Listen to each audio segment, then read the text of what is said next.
Hey, I'm Becca Stauffer. And I'm Holly Reinach. And this is BHNN, Becca Holly News Network. And today, folks, welcome back for our very first baking segment.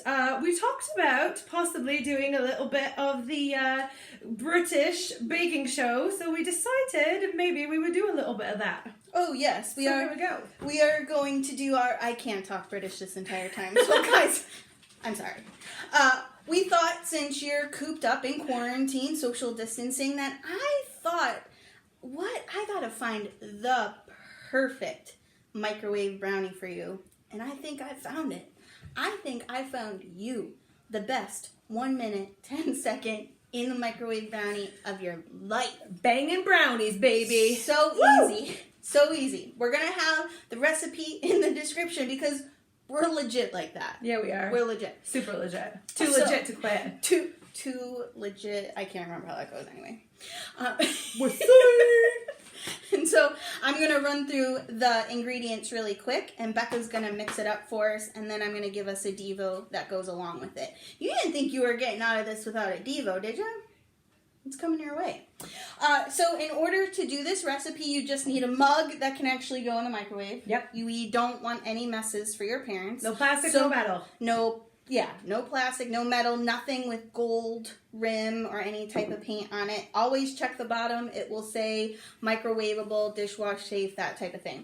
So the first thing you're going to do is mix together all of your dry ingredients. You have 1/4 of a cup of just regular flour, 1/4 of a cup of sugar, 2 tablespoons of cocoa, a dash of salt, and a dash of cinnamon. This is fancy brownies. After you mix up your dry ingredients, you're going to toss in your wet ingredients, which are going to be 2 tablespoons of vegetable oil, melted butter, or that's about or if you're into coconut oil, you could probably do that too, because it will give it a nice little taste. Oh yeah, and then enjoy brownies. And then 1/4 of a cup of water and 1/8 of a teaspoon of vanilla, but I was just doing a little dab.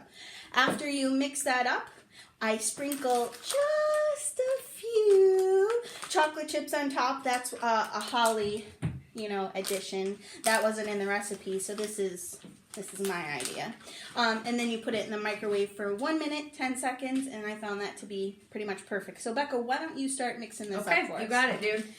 So, as I was thinking about this recipe and how delicious it is, I was thinking about how it was these very specific measurements of ingredients that went together in order to make this most delicious brownie. And it's going to be delicious. Becca's going to get to taste test it. I'm so excited. And so if we changed it, if we added something that shouldn't be added, then it wouldn't taste so good. Now, I don't know if some of you guys have seen this object lesson before where people have added a little bit of dog poop into their brownies.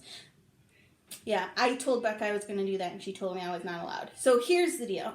If we put even just a little bit of dog poop in these brownies, they would be ruined. They would no longer be the most delicious brownies that you've ever had. In fact, it would ruin the entire brownie. We wouldn't be able to cut around the dog poop. It would be gross. And I'm looking at you, Mario and Isaiah, who would then want me to double dare you to eat it, and I do not. Joshua? Would Joshua do it? I don't think. Joshua, no. Connor? No. Glenda's like, no, he would not. So anyways, with that understanding that even a little bit of something not good, like say we even took something like jalapenos or we put a little bit of ketchup, those types of things don't belong in brownies. And so it was reminding me of a verse in Galatians that talks about how a little bit of leaven is all it takes in order to get into a bread and cause it to rise. And in Galatians, it's actually talking about how that's a bad thing. And I want to read some stuff to you. It is going to be a little bit of reading, and I do apologize for that, but I really want to get something across to you that I think is really important.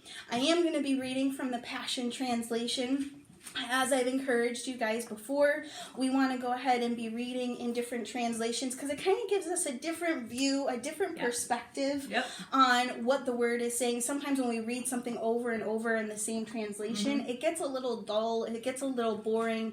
We need a different perspective. And so for some of us, Wendy Adams has been reading from the Passion Translation a lot. I know Pastor and Debbie have also been reading from the Passion Translation. I want to read a few verses from you in Galatians. It says, "Let me be clear. The Anointed One has set us free." It's talking about Jesus. "Not partially, but completely and wonderfully free. We must always cherish this truth and stubbornly refuse to go back into the bondage of our past. I, Paul, tell you, if you think there is benefit in circumcision," so let me pause for a second. So Paul is actually writing this because there were some Christians who were living not a life of freedom. They were living in bondage to this religious idea of circumcision. Now, I'm not saying circumcision is bad. What I'm saying is that at that time, people were saying that unless you got circumcised, then you weren't saved. So you needed to be circumcised. And so they were linking their salvation not with Jesus, but with circumcision. Okay? So it says, with Jewish regulations, and you're acting as though Jesus, the Anointed One, is not enough. So that's exactly what Paul's saying. That Jesus isn't enough. You have to do some other religious activity like circumcision. I say it again emphatically. If you let yourselves be circumcised, and you're obliged to fulfill every single one of the commandments and regulations of the law. So if basically I'm saying that you need to be circumcised to be saved, that means that we have to fulfill every single thing of the law in order to be saved. And the reason why Jesus came is he was not doing away, fulfilling the law so that we don't have to fulfill the law. Right. Okay? That's the powerful message of Jesus here. And so it says, you have cut off more than your flesh. You've cut yourself off from the Anointed One and have fallen away from the revelation of grace. But the Holy Spirit convinces us that we have received by faith the glorious righteousness of the Anointed One. When you are placed into the Anointed One and joined to him, circumcision and religious obligations can benefit you nothing. All that matters now is living in the faith that is activated and brought to perfection by love. We want to live lives that have our faith activated and brought to perfection by love. Not selfishness, not pride, not greed, not our own way, but that we are living according to the way of Jesus, the Anointed One. And it says, before you were led astray, you were so faithful to the Messiah.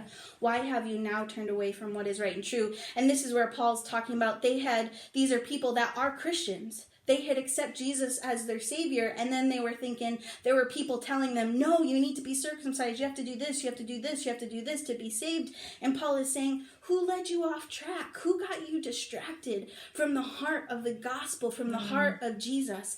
And so I know that this might be a stretch to try to connect brownies with this lesson, but I was just drawn by that fact of the just a little bit can ruin something that's wonderful. And that's what this religiosity was trying to get into the Christians, the Galatians, and getting in, and were, what do I want to say? It was pulling them away from Jesus. And really what the heart of it was, distracting them. And we want to be perfected and living in a faith perfected by love. So anyways, like I said, now that it's all mixed up, it looks a little bit... It looks amazing. Gooey, a little bit thick. And then you sprinkle those on top. Like I said, microwave, 1 minute, 10 seconds. Becca, do the honors. Tell us. Oh, baby. Is this the best microwave brownie you've ever had? I don't even know if you guys can see. Look at that. I'm telling you guys. It is like, oh, baby. And if you are an ice cream person, like me and Becca, you can just put a little scoop of ice cream on top and you have a brownie a la mode. So this is just a little sweet treat for your week as you're home. Yeah.